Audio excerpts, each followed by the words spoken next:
Hey family, if you want to see how I made this delicious seafood gumbo, keep on watching.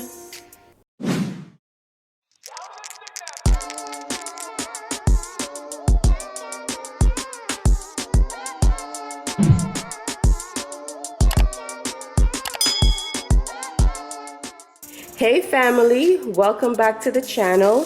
Today I am going to show you how I make seafood gumbo. I'm going to throw some chicken in there and some sausage because you know Richie loves to have extra meat in his food. And these are all of the ingredients. Now if you guys saw my last video of how I made the 15-minute paella, you guys would know that I had used some king crab shells and also some shrimp shells to make a seafood stock. I'm going to do the same thing as well. I'm also going to add some chicken stock. Now guys, if you don't have this, you don't have to use it. It's okay. The gumbo is going to taste just as delicious. Now I do have some 25 count shrimps here, okay, that I'm going to take the shell off. And then I have some green lip mussel that I'm going to take out of the shell and just clean it up. We also have one green bell pepper. We have a couple of bay leaves. We also have an onion, and we have a celery stick. I use 2 celery sticks. And this is called the Holy Trinity. That's what we usually use when we're making gumbo. I have one jalapeno that I've diced. I have a few sprigs of thyme, and then right here I have some garlic. I have about 3 garlics that I've chopped up. Also, I have some beef hot sausage. As you guys know, Richie does not eat pork. Also, what would be really good in this would be chicken andouille sausage. But because I couldn't go to the store, it was kind of far where they sell it, I'm just going to go with the hot sausage.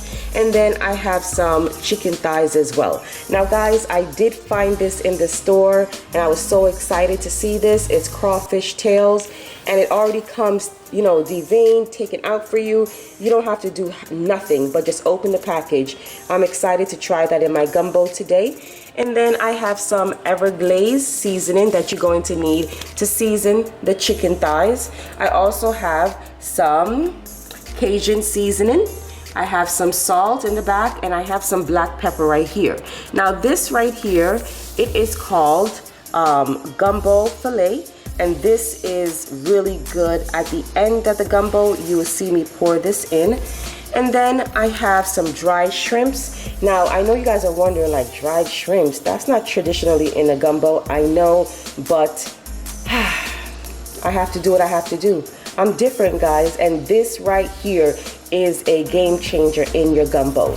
And then I'm going to use some chicken stock as well. So the first thing I'm going to do right now is go ahead and get some butter and some flour and make a nice dark roux. I'll show you guys all the steps. Okay, hey family, so what I have in here is some oil, and you're going to need some oil and some flour to make your roux. And it's equal part oil and equal part flour. So if you use a half a cup of oil, use a half a cup of flour. It just depends on how big your gumbo is going to be. I have a third of a cup of oil and a third of a cup of flour right here. And I'm just gonna pour that in. And then what you would like to do now is just, you need to mix this up, just like that. And the trick to a good roux is you need it to be nice and dark. So you want to constantly be mixing it up.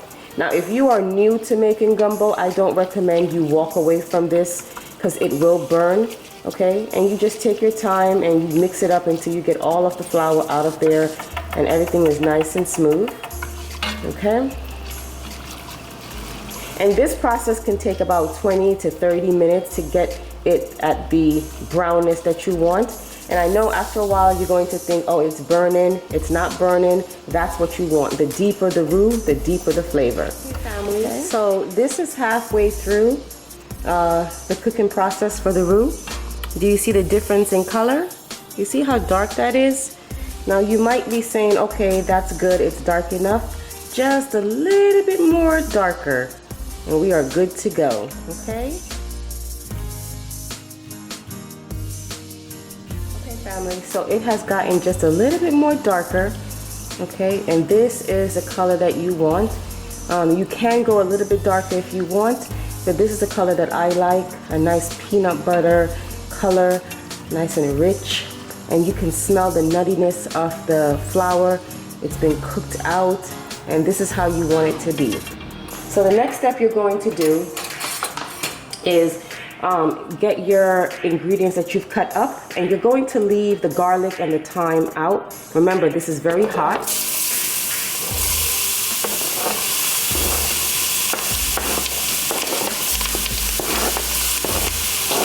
Okay.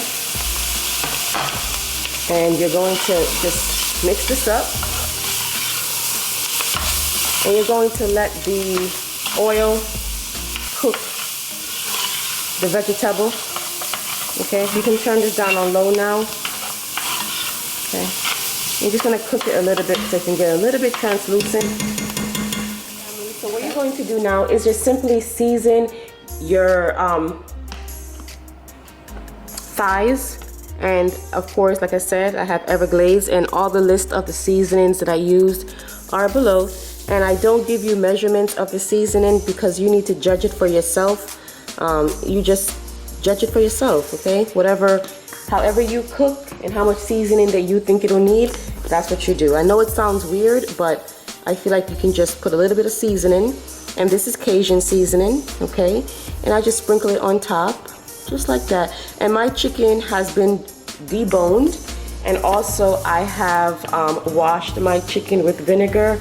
I know a lot of people don't do that. If you don't do that, that's fine.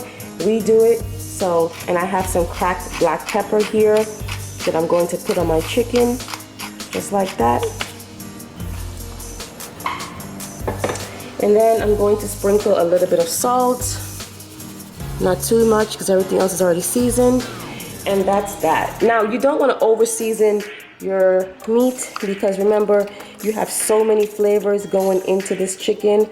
I'm sorry, because you have so many flavors going into the gumbo, so you don't need to over season everything. You still have the sausage that's going to give a great flavor. You still have the shrimp.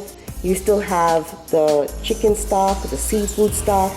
And then we're going to throw this in the oven on 400 degrees for like 20 minutes until it's cooked inside. Okay, so here we have the shrimps, and all I'm going to do is just take off the shells off of each shrimp. I'm not going to keep these shells today. I have a lot of shrimp. So I have a lot of shrimp shells and a lot of king crab shells, so I'm not going to keep this one today. When I go through those, then I'll start over and get more shells. Okay, so all we're going to do is just take off the shells so that when you're eating the gumbo, you don't have to be picking through. Now, I have made gumbo where I have left the shell on, and it's fine, but this time I'm going to leave it off, just also with the mussels. So what I'm doing is, the next thing you want to do is take the mussels out of the shell, okay? And I like to look in it because sometimes there's a beard. If I find one, I'll show it to you. Okay, family, so now we're going to add the sprigs of thyme, and then we're going to add the garlic in there. You want to add the garlic last because you don't want the garlic to burn.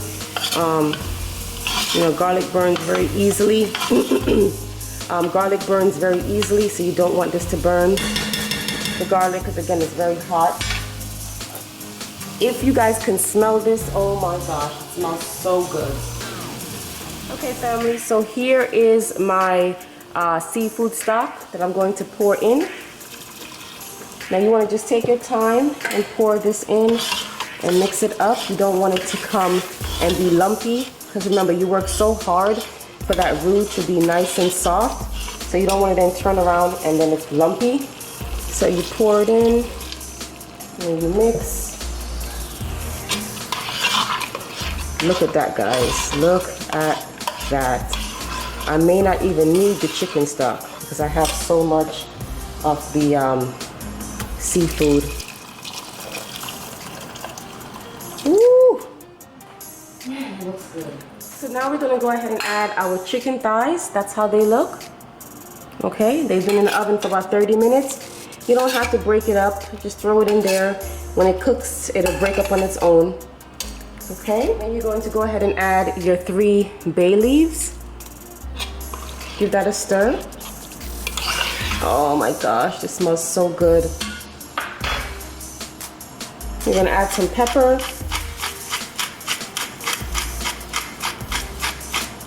About 15 spins of pepper. If you have just regular black pepper, just maybe a half a teaspoon. Okay, we're gonna cover the pot. Let that come to a boil. So at this point, we do want to add our sausage, which is our spicy beef sausage. I do want to add that. I add about 3 links. I put 3 links in here.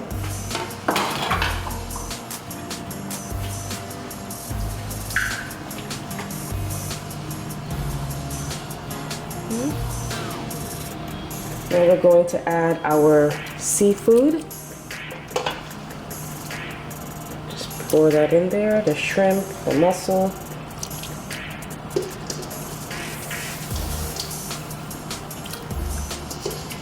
Oh my goodness, this smells so good. Now making a gumbo or making gumbo is a little bit of some steps, but it's so worth it. Okay, so worth it. If you make this in the morning, this can stay on the stove all day on low, and you can just continue eating out of the pot all day. And so I'm mixing this up. I'm just gonna let this simmer. Oh my gosh, it looks so good. I may not need the chicken stock, so because I do have some of the seafood stock left, but I'll let you guys know if I use any chicken stock. Okay, look at that, guys. I forgot the most important part also is the crawfish tail. And I'm going to pour that in as well. Ooh, I completely forgot. One thing about gumbo that I love is that you can put anything in there. It doesn't have to be just the traditional way. You can put anything. Look at that. Ooh, goodness, goodness, goodness, goodness, goodness. Oh, man. Now, you can have this cooking all day, like I said, but I'm gonna have this simmer for about 1.5 hours so that everything can come together and the roux can get nice and developed. Okay, family, so this is the end results. This is how you want your gumbo to look. See that? See all that good meat? Yes, you see that? Oh, so what I did was I took out the bay leaves and then I added the dried shrimps, and then I added some of this, like about maybe 10 minutes before the cooking process is over. I just added some of this and I added the dried shrimps, and it gave the gumbo such a amazing flavor. Okay guys, thank you so much for watching us and have a great day. We'll see you in the mukbang.